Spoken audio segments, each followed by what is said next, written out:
want to say it was probably not a good idea for you to walk around like that, because males are thinking of sex when they come in your home and they're in this enclosed space, or you're in their home, and they're thinking at some point here, I want to have sex with this woman, this female. And if you do that, there's a possibility that if you say no, if that's not what your intention is, I think my video turned off. If you say no, if that's not what your intention is, then you could get raped. So that's why I told myself I'm not going to go into a male's room. I posted this on Tumblr as well. I was talking to somebody who does not know how to communicate apparently. But anyway, I think it's because of my lifestyle and his lifestyle, and they don't match because he's, sexually active and I'm not.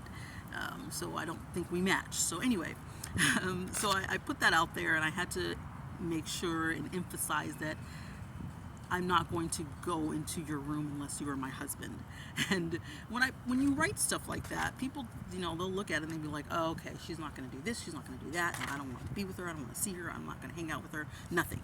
And that's dumb, right? Because you really don't know. You don't know until you get close to somebody, until you're involved with them, and what you will do, what you won't do. You can't judge people by what people say. You can't judge people by everything that they say. You don't know until you are involved and you are engaged in a relationship with them and you're together.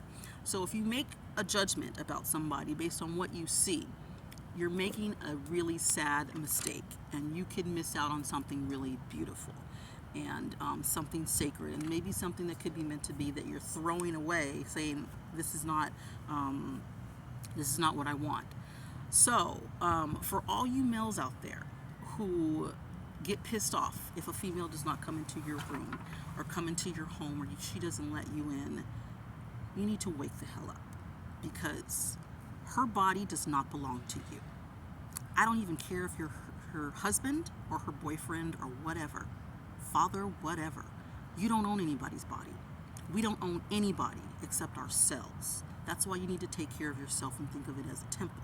And if you do, then everybody else that you see, you will respect their temple as well. So, I wanted to put that out there. Now let's talk about anatomy. So God created our bodies in a very intricately designed way, just beautiful. The lungs work in collaboration with the heart, so that the blood pumps to the brain back and forth and throughout your body, and so that you can thrive, that you can live, and you can do the things that you need to do and feel good about what you're doing. That's the inside of the body. We have blood, we have veins, we have blood vessels, we have cells, we have corpuscles. Think about this. This is huge. Corpuscles. When you get sick, whatever antibody that comes into your system and is attacking you, the corpuscles say, hey, nope, you get out of here. You can't be here. God put this inside of us. This is huge. This is crazy.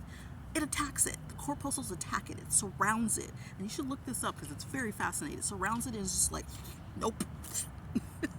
And so you get a little sick. You might get feverish. That's the corpuscles attacking that antibody, attacking that disease or virus, whatever's entering into your body. And then you feel better. So this is powerful. So this is all this stuff going on inside of your body. When you sweat, you're sweating out dirt, and you always need this. You need to sweat. It's very important that you sweat so that the dirt comes out of you, and then you take a shower and you clean all that dirt out. Because what's going on inside, all the dirt and the air that is attracted to our body or that hits us when we go outside. Like right now, I'm sitting outside. I love being outside. I have to be careful about doing videos inside of my home, because if I do, don't want to go there. But anyway, just be careful about your surroundings, where you are when you do videos. I already talked about this, especially to youth. And this video, by the way, is mainly for 13 through 24-year-olds. So if you're an adult over 24 and you're watching this and you want to say, I don't like what you're saying, Cicely, get over yourself, because this is not for you. You should be old enough to know what the body is about and how to treat other people's bodies and how to respect your own. So, like, she ain't my mama. I'm just saying, grow up. This is for youth. They need to learn this because there's too much madness going on with sexual immorality in schools, in homes, in cars. It's just crazy. In the movie theaters, which can't happen anymore because of COVID. Thank you, God, for COVID, because COVID did bring some positive things. We're cleaner now. People are watching how they get closer to people and all the things that they're not supposed to do when they're around other people. So, what was I talking about? I was talking about, the anatomy. Okay, so inside of the body, we have the blood, we have all this water. I think we're made up of about 70 to 80% water in our bodies. And then we have these bones, that are just really strong and structured that hold us up. Our spine holds us up. We have our hips that hold us up. And then we have, our torso holds us up. And we've got this head. We've got a brainstem that develops in the womb, and as you're growing in your mother's womb. And that brainstem is very, very important. So if you feed your baby the wrong types of food, if you engage in sexual activity, I'll talk about that later, and you're like, what the hell is she saying? She's lost her damn mind. If you take drugs, if you drink alcohol or drink sodas and stuff that's full of sugar, if you talk down to yourself or down to your body, or you're fighting with people all the time, all of these things are affecting this baby in the womb. And that means the brain stem, which is the beginning of the brain, that's the stem, just like you see the stem of a tree and it starts growing, or a stem of a flower and it starts growing. That's the beginning of the brain. So the brain stem is very, very vital to the development of the whole brain. And the brain, of course, is intricately designed, powerfully, beautifully designed by God. And there's all these internal parts and all these areas that does this does this, that does this, and it all works together to keep us thriving, to keep us healthy and whole and feeling positive. So if you put drugs in your body and all that internal mess, you're putting something foreign in you, that's affecting you in a horrible, horrible way. And because of that, you end up thinking the wrong thing. You end up doing the wrong thing. And then you don't know who you are, and you're on these binges, these drug binges, and you have all this stuff happening to you that you can't remember. You black out sometimes and you're drinking. And when you drink too much, you develop these holes in your brain. And that means that you're not going to be able to think clearly and positively. And so you want to be careful with stuff like that, putting stuff in your body, putting stuff, what you ingest in your mouth, what you inhale. All of this stuff affects the brain stem. So if your baby comes out with a birth defect, if your baby comes out, not being able to see or hear, there's something wrong and they have to be in an incubator or in the ICU or something, you can't hold them. Chances are it's something you've ingested, somewhere you've been, or something has gone wrong in the womb. And that's usually from something external, some external stimuli, something negative that has happened. And so because of that, your baby's not going to come out properly.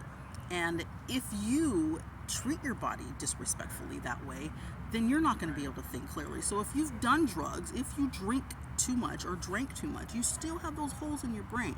So you need a brain scan, you need a healing so that you can think better.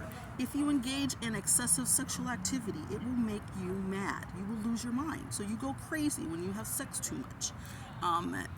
And because that's too much of a orgasmic experience happening to your brain. That is a shock to the brain when you have an orgasm. It's also a shock to the body. The friction that is excessive. Excessive friction is a shock to the body. And then that shock affects the brain. So you won't think clearly. So a lot of people, when they tell me like, oh, how can you, how do you, I don't like your lifestyle or something like that, or they talk bad about me and call me a prude. And I say, but you know what? I think clearly. I can think on my feet. I can articulate, and I have an intelligent brain. And then they get jealous of me because of what I've built with my business. And I say, you guys need to pay attention to what I've done and how I've done it. I've done it because I have a clear head. I don't do drugs. I don't smoke. I don't drink. And I don't engage in sexual activity at all because I don't want to share my body with somebody who's not my husband and who does not love me. Simple as that. That's why I chose that, because that is a gift from God. God has created sex to be a part of marriage and marriage only. And that's in the Bible. We all know that. So because I have that relationship with him and I trust that he one day is going to bless me with the man that I want, that I'm supposed to spend my life with, doesn't matter how old or young I am. Nobody cares. Love doesn't care about age. So anybody who's talking about you're too old to marry him, or you're too old to do this and you haven't had sex, he's not going to want you. Bull, S-H-I-T. It's a bunch of BS. So it's dumb to say that stuff. People are jealous because of my lifestyle. So if you look at your lifestyle and you think about, I can't do this, I can't do that, I don't know how she did that, how did she write that, how did she do it? Think about how you live. Think about what you put in your mind, what you put in your body. If you're watching porn all day, if you're watching people masturbate, if you're watching somebody, do the booty dance in front of you all the time, swinging on a pole, acting like a doll, whatever it is that you're watching, if you put that stuff in your head, that's what you're going to be all about. And you're going to attract darkness to you. So you're going to attract Satan's wiles, and you're going to attract demons. So sex demons will get in your head. I just talked about this in my audio previously that I put on Tumblr about, I was house sitting for a friend years ago, and I was in their room and I slept in their bed. That's where she said, sleep in my bed, sure, you can have your free reign of the house. And they had 2 dogs. I took care of the dogs, took the dogs out. They were gone for a weekend, I believe. And when I slept in their bed, I was attacked by demons because I'm very open to the spiritual world. I was attacked by sex demons. And so obviously I just felt some strange sensations. Like, there's nobody here. It's very bizarre. Those are demons. Those are sex demons. So if you engage in S&M and weird, freaky, crazy, psychotic sexual activity, sex games and all that, and it's fine to have fun with the one that you love. Have fun with them. Do what you want to do, but you got to be careful what you put out there, because you are attracting stuff from the spirit world that exists that you can't see. So those sex demons were there because these 2 people obviously engaged in some crazy stuff, and so they attacked me. And I was like, whoa, I'm not sleeping here. So I had to leave the room, and I had to pray about it, and I was okay the rest of the weekend. Because I connected with my source and I protected myself. And from that moment on, I started to think about how I use my body, how I think about my body, what I put in my body, and what my body is actually for. And so all these things on the inside, all these systems that are working together to help us thrive and live in life and feel whole and happy and strong, these are things that you want to take care of.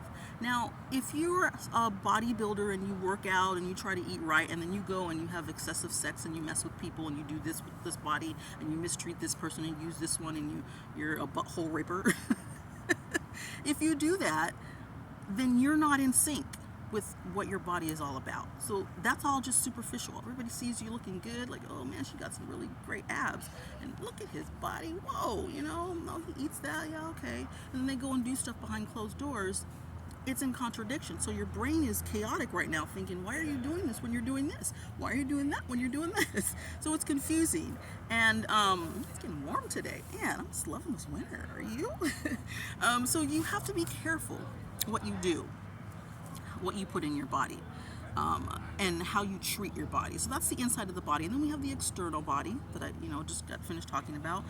Weightlifting, bodybuilding, whatever, going to the gym. I do my gym thing every once in a while, but I'm not obsessed with it. I just want to stay slim and in shape, but I'm not obsessed with it. As you can see, I am wearing a sweatshirt, my FUBU red sweatshirt, and I got some jeans on here, and I got my little shoes here, and I got my hat. So I'm not like obsessed with the way that I look, and I'm not telling you have to be me.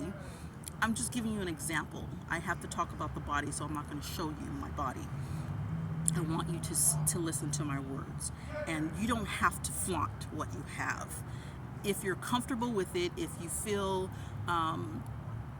confident in who you are and what you look like without wearing this. So if I go to a party and or if I go on a date, I'm going to dinner with somebody and I dress up really nice, I'm comfortable in my skin. I'm comfortable with what I'm wearing. I'm not like pulling on myself, and I'm not like trying to attract every guy in the room. I'm here with that one guy, and I'm here with myself. So I want him to see me as a respectable person. So you have to be careful with the way that you put yourself out there. Your body is a temple. Treat it that way. It's the only body you get. You don't get another body, and you don't. And that means you don't go playing with other people's bodies. Hey, I want your body. You take my body. It's crazy. This is all satanic worship.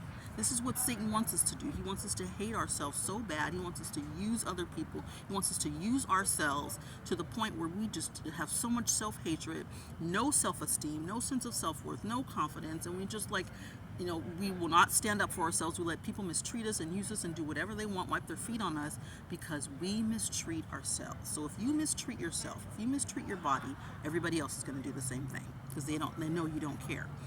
So we got to think about the external body. What we put on our body is very important. Then we got to think about, let's talk about the male genitalia. Let's talk about sex for a minute. So sex was, again, created by God. I'm going to say it again. Sex was created by God, not by mankind and not by Satan. So that means it obviously must be a pure thing. It must be something sacred because God is pure and God is sacred. So it must be something beautiful that God wants us to share with another person, another body that we love, that we want to spend our lives with, that we want to see every day, and that we want to experience and explore and have adventures with, in bed or whatever we decide to do. And that means if you are doing dirty, nasty things with other people and with your body, and you know what I mean when I say that, S&M, using objects to stick up in your vagina, in your butthole, taking your penis and putting penis rings on, and those penis, what do you call those, penis pumps, and your whatever else you do with your penis. If you're doing that, you're not respecting what God created. And you are disrespecting yourself. And that means you're going to go crazy because that's not what you're designed to do. That's not what God has given you a penis for, males. Sticking it in buttholes, and that doesn't belong there. Feces comes out of there. And feces carries disease sometimes, carries worms sometimes. So if you put your penis in a butthole, you can pull that out. And anybody can say, well, I don't eat. I haven't eaten anything in 24 hours. So we can have sex this way, and you're not having sex. That's not sex. The penis was not designed to penetrate the butthole. It was designed to penetrate the vagina. And the vagina, I'll talk about that in a second, but the vagina is intricately designed to hold the penis. So that means if you are putting your penis in a butthole, you're doing it wrong. Hello. Nobody wants to feel that. It hurts. Gay people started this. And so that means back in the day in Sodom and Gomorrah started this madness with the butthole sex raping thing. It's rape because it hurts and nobody wants to feel it. And sometimes you might say, no, don't go any further, and I just keep going and they keep going, or you're crying. If the woman's crying or somebody's crying or they're hurting and they're like wincing, it hurts. If it hurts you, then it probably hurts them. So that means it's probably rape. That's how I see it. It's not sex, because sex is designed with a penis and a vagina only. So that's kind of why I put that out there. And I am hoping that when I do collide with my soulmate, that he does not think on that level. Now, that does not mean that if he does, and he's done it before, that we're not meant to be. It could mean that maybe I'm pulling him out of it, and maybe I should not judge him, because people get involved in certain things and addictions, and they start to, desire certain things, and they think this is the way, and they try to help themselves. Now, I know that a penetration through a butthole is very, very tight. So men love that tight feeling. So they want the little girl, the little small, young girl who they think is just, perfect. But to be honest with you, males,